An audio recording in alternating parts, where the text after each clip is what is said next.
tege tesh mila nore mala tesh ntama mishrek micha to gambela angumi balel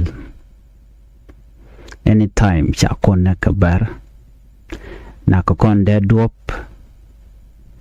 great torbieli na kokore re ka gambela one question mala koran mala tike je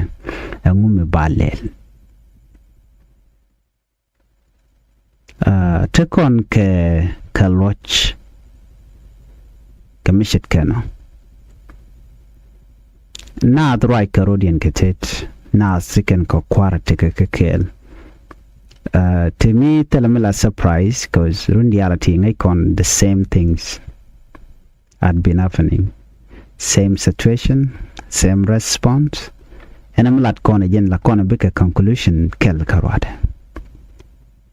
benar gang kumba kon gang bukwar kon bigger kon gang ala ye la ngwanken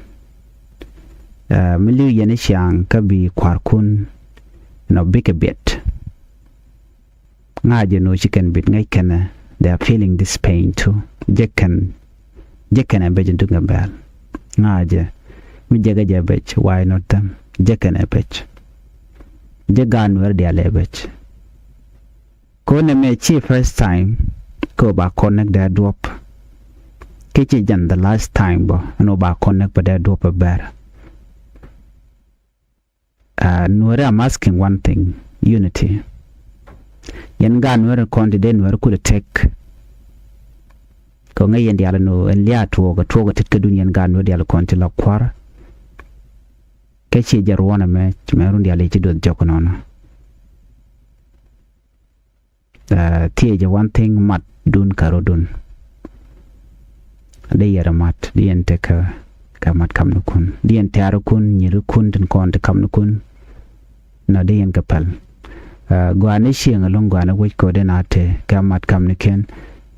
ko de nate ke tere kam nuken ala yen tin ke tere kam nukun nyer yero log yero dun ala ri kun la rep kana ro den kane la we punish kanetin kontin ku yen kala roach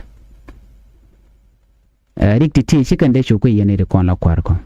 chicken de chu ku but bigger shop ka connecting konti la ordinary people tin jalne lora banka torbili jalne reak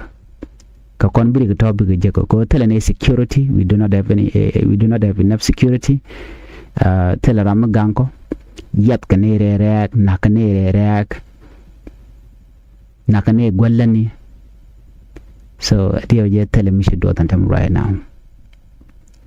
Tiye ye ke unity no chante ke unity charan mat jalna ken so mi chati ring mi ben bana je tackle together ban ye kapchong sio bana doro mo bana jamak to no na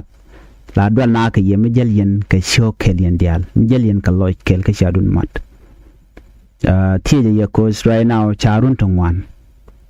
tiye jarona me karwade charun tongwan long la kwera be ba wuj ba kwera be kwera ben ba wuj be kwera mi nyogo ben kakan kwar diala konan kwainka gan manu kon diala konan shirwich gwana kon diala konan shirwich all of them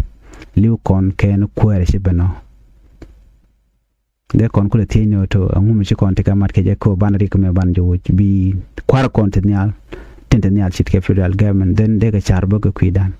ano majority ngum liu ken gaja na kan chang de dom na ka cha kapchong ya teje dan ngum bana len te dan kondial ko chi jen the first time ki chi surprise boko je ki chi surprise ka ani gor kono de koran gang de koran ngaje no ko kona ko kon chi ko kon le te de nan ka lora ba chi man la yang aler ga yang kiro de defan ketin ko ken ma ko kon human being ko kon pain mi chedame ko kon feel long ni ta tere ga dan chu to gwa chana nekten ene de kon ti chi man ken pain we katen dio je pain ke jekana bechelong even a leader mite to re kwar la jeka bechelong than ordinary person ko la nge no bel ke libo we wide re ge to ga gambela I don't know what can stop it ko je to no wal runi jen jok jen di tiki do jok still happening right now ke tam down the continent kon yal lug loy de ko kon were ko dara kon mo kamat ne de kamat jal kel wa telek malaka attack but gwan jengni ala decision te ka kon jega jala advantage benen bonigi social media kanj lat ke kan jitaran ci kon nak bukana won kon ja kon mo karek bukana won kon malta kon kel